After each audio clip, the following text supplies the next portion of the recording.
on the substitute training that was offered from December 9th through December 10th. I am Ms. Castro Rodriguez, the Director of Professional Development, and here to help me present are Ms. Lorena Martinez, Ms. Sandy Melendez, and Mr. Mark Stevens. Ms. Lorena Martinez, if you could please present yourself at this time.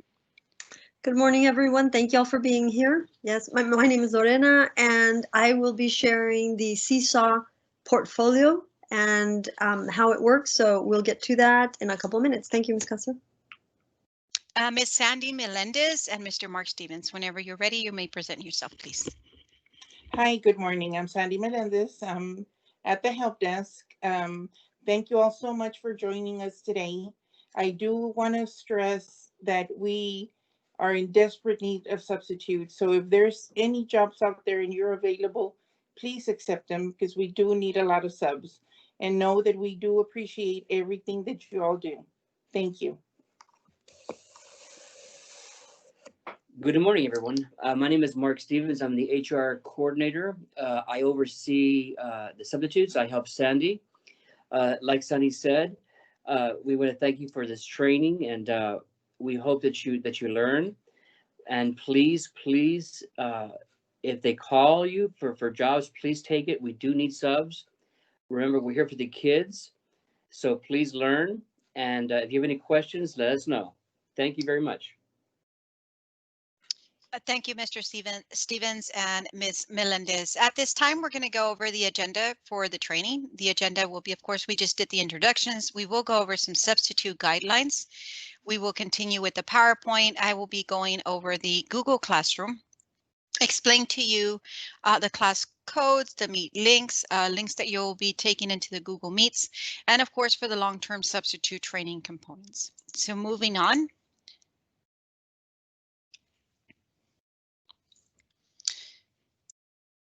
The agenda will be the learning modes. What is Google Classroom inside the Google Classroom platform? And we'll begin with the actual remote learning modes. Synchronous learning is pretty much what we were doing during the actual substitute training, where I was live training you through an electronic device. And so what we're doing right now is the asynchronous learning, where you're going to go back and re-see or view this remotely at your time during any time at your leisure. What is the Google Classroom? The Google Classroom is a classroom management at this time. And what you'll do is you're able to see Google Docs, Sheets, Slides, Drive, and any other Google products. So let's go ahead and get started into the Google Classroom.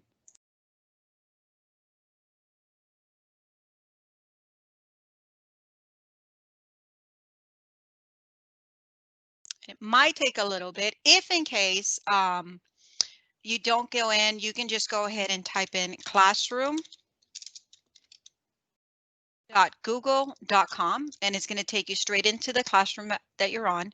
The first thing that you'll need to do is make sure that you yourself are actually logged in. To see if you're logged in, you have to make sure you click on that icon. If for some reasons you are not on that login, please make sure that you sign out and that you use your BISD email account that they've given you. Once you add yourself into it, you should see either your initial or a picture if you've updated your profile. So please make sure that it is you actually using this browser. So again, to go into the classroom, you're going to type in classroom.google.com. Make sure that you are the one logged in to your account. Once you are there, you will see an actual classroom view. With the classroom view, 99% of the time, you're going to see that it will have the teacher name along with the period. So in this case, we're going to go ahead and use the substitute training classroom that I've developed. So I clicked on the classroom. Let me go back again. All your classes are going to show up that you've been added to as a teacher. I'm going to click the classroom specifically that I want. Once I'm in there, you will notice that you have a Meet link. On this Meet link, this is where you actually go in and click on that link, and it's going to take you to the Google Meeting site. This is where our students are as far as the actual remote learning takes place. You click the Join Now button.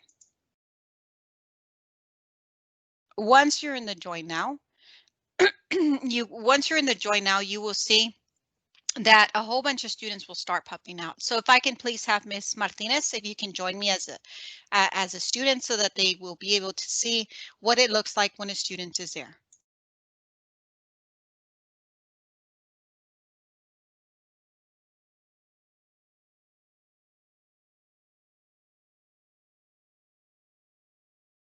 And Ms. Martinez, if you can, Lorena, if you can join in real quick to see if we can see you as a student.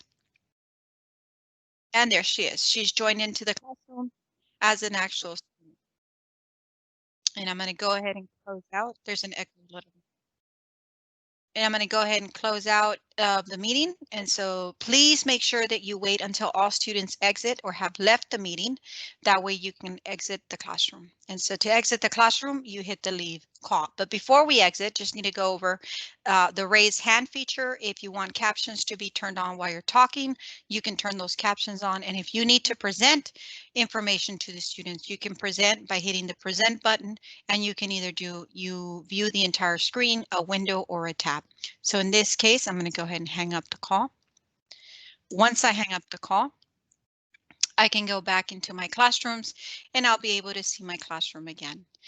The stream button is anything that the teacher has announced to the classroom. So for example, the students will be able to see it and say, for example, I want to make an announcement. Please make sure you pay attention to your substitute today. I will be given a report from him or her at the end of the day, and I'll post it. So think of the streamline kind of like a Facebook. Anytime that you see a posting, it's going to show up on here. The classwork, for example, classwork tab discusses, it goes over through the topics, and this is where the actual assignments get posted. So for example, my topic in this thread is substitute procedures, third 6 weeks, second 6 weeks, and first 6 weeks. If I want to see what's inside that topic, then I click on it and I'll be able to see some of the assignments. In this case, I have this one assignment, study guide. If I want to see that study guide and present it later, I can open up my window, and then when I go into my class, I could share that as a tab. So I'm opening up the window and I can see the assignment, read it with the students, and or go over some of the questions or directions. Teachers will leave assignments in that reference. And then we go on to the people. The people, if you are a teacher, you will be added to the teacher section. And then we've got the student section. In this case, I'm using both of my own personal children to be phased in as students. Substitutes will never, ever touch the grades tab of it. So please make sure that you do not tamper with the grades or touch it at any point. And that is the section of the Google Classroom. Now, Ms. Martinez, if you want to present your information, ma'am. Yes, ma'am. So let's go ahead and get started, everyone, with the Seesaw platform. Basically Seesaw is a learning journal. So I'm going to share my screen now.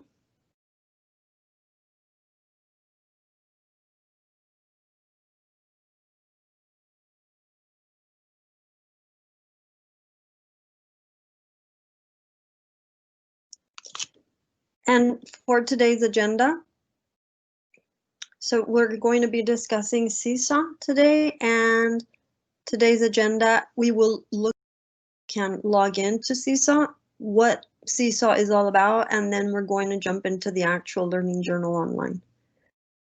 Basically, Seesaw is a platform for students to create, reflect, share. It is like a journal that they would have in the classroom in their hands, where they write and post thoughts, information, ideas, but this is in a digital format, so teachers can really empower students to do all of these things, to create and reflect in a digital manner.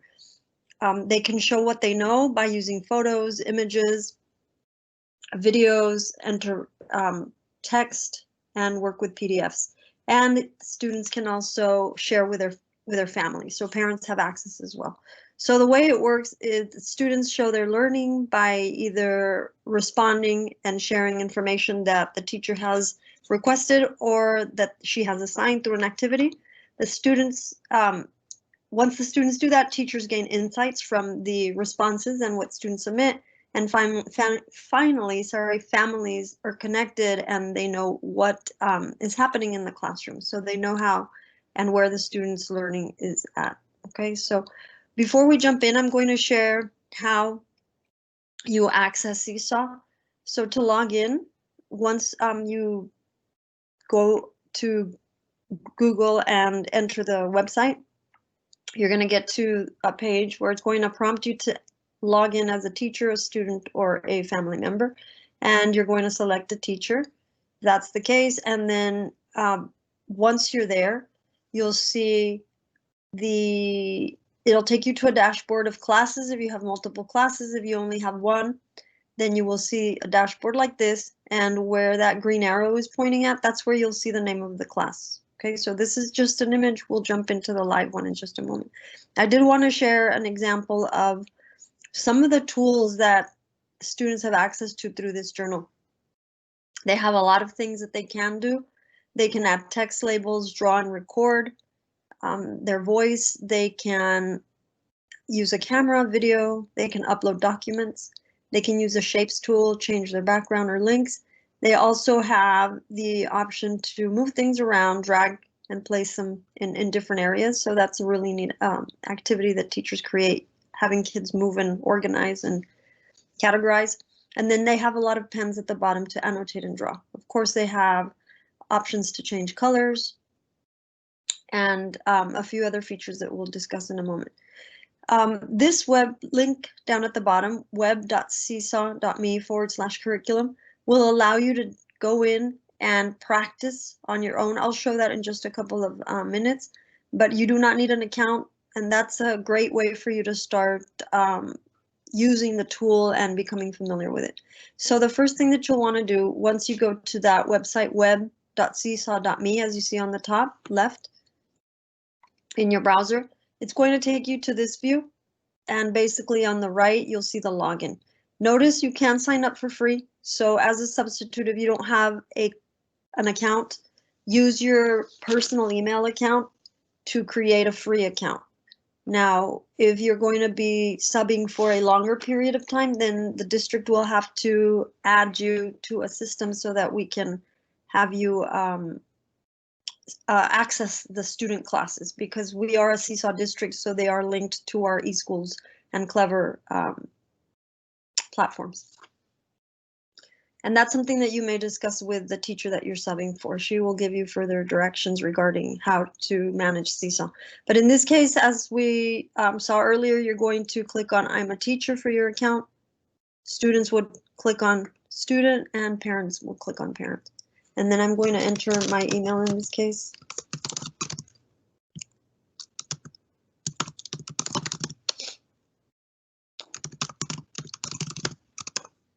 And sign in. Click on teacher sign in. Sorry about that.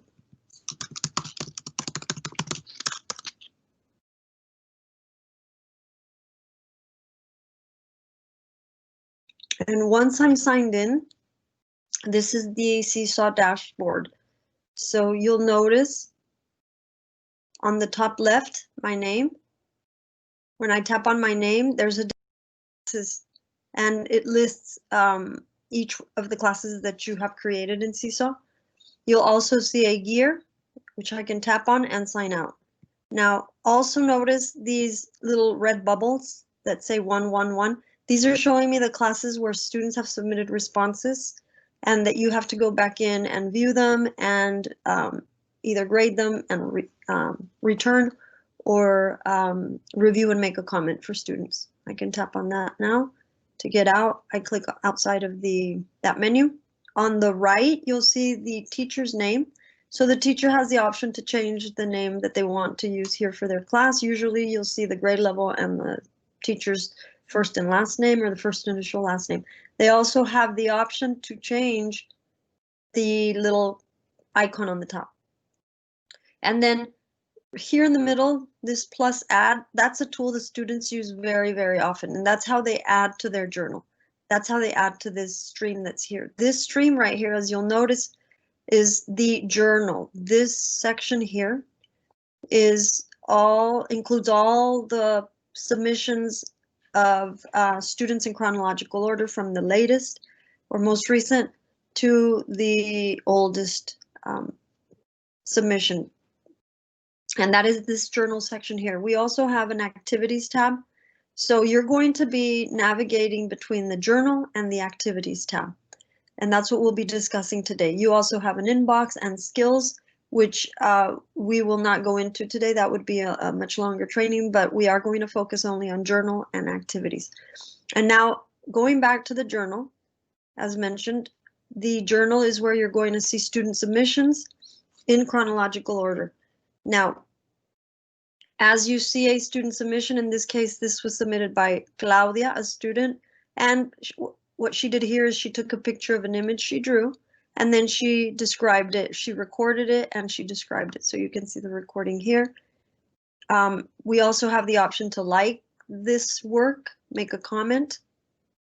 And notice that at the bottom, anywhere where you see these three little dots or ellipses, you can tap on, and there's additional options to work with there. Okay, I tapped on edit in that case. Let me X out. Sorry about that. So I moved into one of these options in that menu, and it took me to that. But going back to the journal, you have several ways to see the student's journal. You can view it here in this dashboard here in chronological order in this feed, or you can select a student. On the right, you see all of the names of your students in the class. In this class, there's only 3 students, Anna, Claudia, and David. If I had more, I would scroll and see all the students there. So if I only wanted to see Anna's work, I can tap on Anna, and I'll see all of Anna's submissions. Okay, and I could come in here, tap on the 3 dots, and also make additional changes or edits to this post. Now, if I wanted to see the journal entries by date, notice I can toggle between these 2, and I'm going to tap on the calendar icon on the top right here. And that would take me to a calendar where I can select a specific day in which I want to see submissions. Okay, so I'm going to move back to the main stream, and that is the journal. That's where we're at. Okay, now if students, if teachers want to assign an activity, sorry, I'm going to tap on activities. On the activities tab right here, where you see a little light bulb. And this is where you assign activities that students will complete and submit. There are thousands of activities in Seesaw that are already made that you can choose from. All you have to do is sift through by grade level, content area, or skill, and you'll find a variety of activities. Most of the time, teachers assign these in advance, in a couple days in advance, so or schedule them. So you will probably see that their students have many of their activities already available to them, or they will be. Notice here, this is a summarize a story activity. There's 0 responses, 0 waiting for approval, 0 drafts, and 3 have not responded. And the students would see the title and they'd see these instructions. Notice if most of these activities have a recording of the instructions. So if I play these instructions here. Click Add Response. Follow the directions on each page. When you finish, click the green check to add to your journal. And that's what students have available to them when they receive these activities. And when they want to add a response, they would tap on this green button here. They tap on Add Response, and they would submit based on what the assignment or activity is requesting. Okay, now I'm going to scroll down to one of these. In the activities is where you can go to review your work. First, the work that students have submitted. So I'm going to scroll to see, notice this one has 1 response, 0 waiting approval. So that means I've already approved those. I'm going to go to those that are waiting for an approval. And I may not have any here, so I'll have to switch classes. But basically, this is where you would come in to approve. So I'm going to go back to a class that has one waiting here for an approval, and I'm going to click on this one. And notice here I have 1 unapproved post review. If I had several, then I would see those here as well. And then I can go and review from there, or I can go to activities, and you may want to stick to going to activities and then looking for those activities, notice this is the latest that was posted for them to complete. Also in chronological order, I'm going to scroll to see where I have waiting for approval. And there may be already returned most of these. Okay, so let me go back to this class here. I move to activities.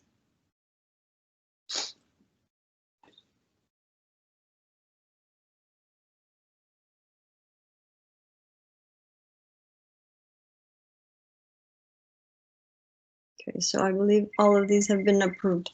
Now, what I'm going to do is when you are going to view these for approval, I wanted to show you when you tap on them, you're going to see the responses at the bottom. In this case, this one has no responses yet, 0 responses, but you would see as the students submit, they're going to see them right here waiting for approval. This one had two, sorry, this one has 2 responses, but they have been approved already. So I'm just trying to get this to load here at the bottom.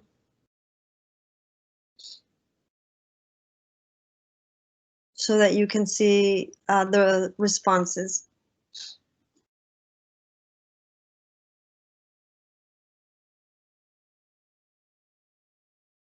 Okay, there's a little lag here.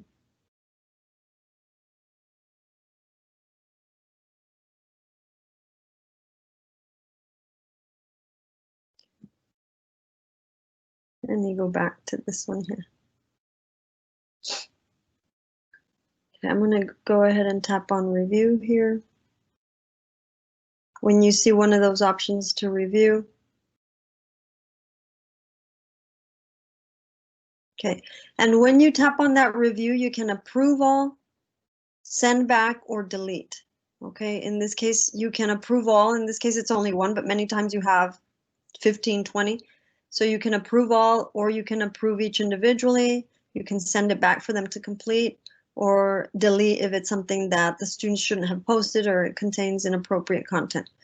Right now I'm in the journal because that's where it pops up. I'm going to move on to activities, which is where I was earlier, and I'm going to search for that one. I believe this one's not. That was just an assignment they submitted. So when we are going to grade, again, as I mentioned, this is how you would see the responses. This is what I wanted to share. Down at the bottom, you'll see all of your students listed. In this case, these are numbers, but you would see that they've submitted. So since I have 0 responses, 0 waiting approval, I have 1 draft. So a student completed one. I'm going to tap on this one and it's in draft mode. So I can come in here and I can actually add a comment. I'm going to tap on show draft and I can either enter a comment. So if I tap on these little dots, I'm going to edit post here. So I tapped on the ellipses on the bottom right. I tap on edit post. And I can come in here and actually add text, use that text tool.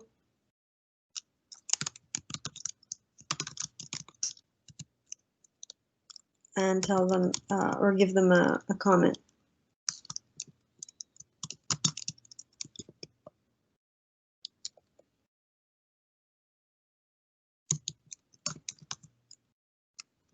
Okay.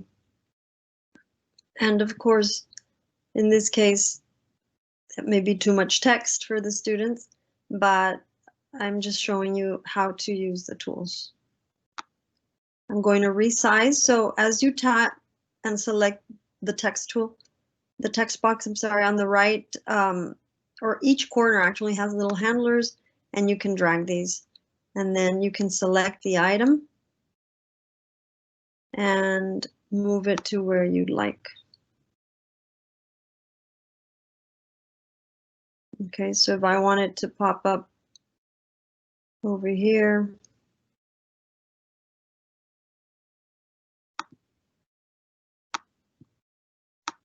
I can drag it and I'll leave it right here at the bottom so that we can see it. And I'm going to click on that check mark, the green check mark on the top right. You'll always see that little green check mark. That's basically an option to click OK or submit when students or you have completed a task. So you'll see that there. And if I go back to activities and I tap on the activity here at the top, I can see that that draft is still there. The students received my comment. Notice here, you'll see that little comment on the left. It's tiny. But if I go back, students will get to see that posted as well. And notice how I go back to the journal and the comment for that student is there in his draft. Make sure to drag to the column. Okay, so that is the journal, and then we move over to activities. Under activities is where the teacher can assign one of these different assignments. So if they click on Browse Activity Library, they can sort through a wide range of assignments. They can search by level, content, or a specific skill. So notice right here we have grades. So if I were to choose second grade, then you have all subjects. You can switch and choose, let's say, English language arts. So these would be the most popular here.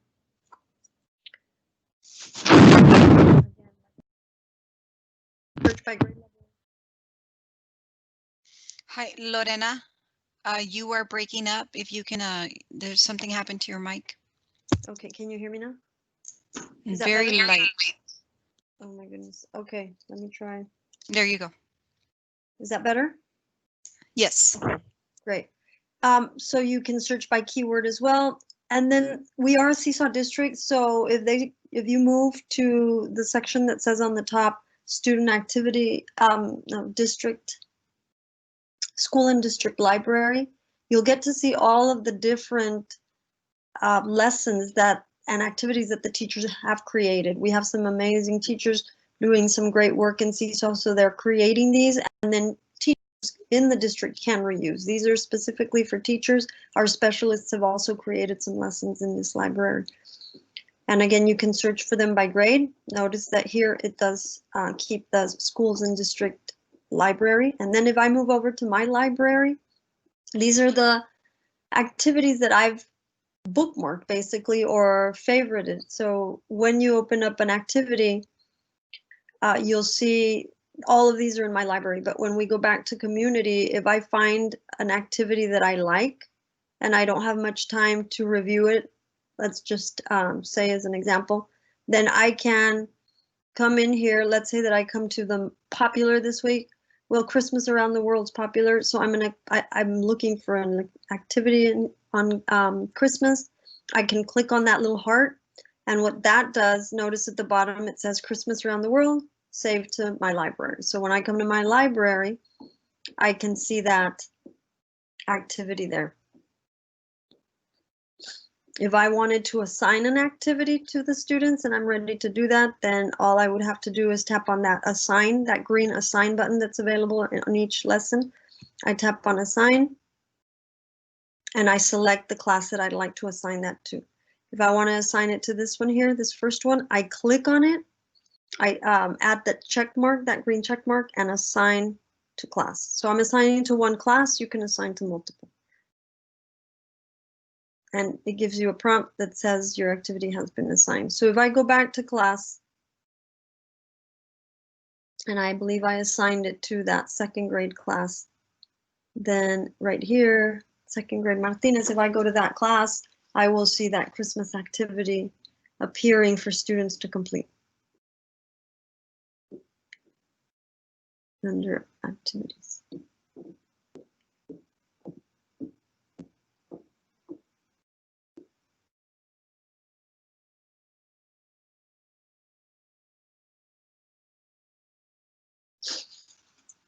And there it is, Christmas around the world. Students would then view the instructions and then add their response. And that is basically how Seesaw, the Seesaw platform or learning journal works. Okay, thank you all so much for being here, and we're here to help if you have any questions. Thank you, Lorena. Now what we're going to discuss are the substitute procedures that we have currently created in reference to the start of, with the start of the COVID pandemic. So some of the substitute procedures that we have are: when you arrive on campus, please make sure that you have your temperature checked in at a designated area. Each campus does have their specific area. So please make sure that you, if you don't know where it's at, please make sure that you call the school and find out where is it that I will have my temperature checked in, and will it be at the front of the school, at the entrance of the school, inside the front office, or so forth. So please make sure that once you get that job order, that you find out exactly where it is that you will have your temperature checked. Please report to the designated administrator clerk to pick up a substitute folder. In the substitute folder, you will have, but not included or not limited to, the teacher roster, the teacher remote codes for Google Classroom, Seesaw, Teams, etc., any type of platforms, your lesson plan, attendance sheet, bell schedule, school map, evacuation procedures, and the list of the administrators for the campus. When the class begins, please make sure that you introduce yourself to the class. Please keep in mind that we are doing two types of classrooms. We're doing the face-to-face classroom, and we're doing the remote classroom. When you're in the face-to-face classroom, about 99% of the time, those kids are still on the laptop doing both remote and face-to-face. For the elementary levels, K3, K4, find out if the teacher has a specific type of quiet signal, take attendance, set expectations and rules, be fair as you carry out rewards and consequences. Please make sure you follow the lesson plans and assign duties to the best of your abilities. Demonstrate skill in classroom management, be positive and respectful, and maintain professional confidence in your interactions with students, school personnel, and parents. Lesson plans. If there are no lesson plans, you may try calling the school office, asking a teacher in an adjoining classroom for assistance, or seeking a student leader. Guys, our students are amazing, and you will have a couple of student leaders in that classroom setting, whether that's through the remote or the actual face-to-face. So please don't hesitate to ask them, and most of the time they will assist you and help you out. It is a good idea for each substitute teacher to organize a file of contingency plans. You can find that on the main human resources pages. If you go to the procedures, there is a handbook there that's got a ton of activities for you to do and have on hand, just in case there was not a substitute or there was not a lesson plan that was created. Expectations for you: please do not talk or text on your cell phone during instructional time. Do not use the internet in an unauthorized fashion, such as going shopping and so forth. Do not read a newspaper, book, or other publication while you're in the instructional setting. Do not date or socialize with students after school. Do not be alone with the student at any time. Do not speak sarcastically or use any type of voice degrading opinions. Before you leave the school, make sure you check out at the office and return any material you've been given. Again, my name is Cynthia Castro, the Director of Professional Development. Should you need any assistance or have any other additional questions, please contact Ms. Sandy Melendez at 956-698-1225 or Mr. Mark Stevens at 698-1247. Again, that number is 956-698-1247. We do hope you enjoyed the training.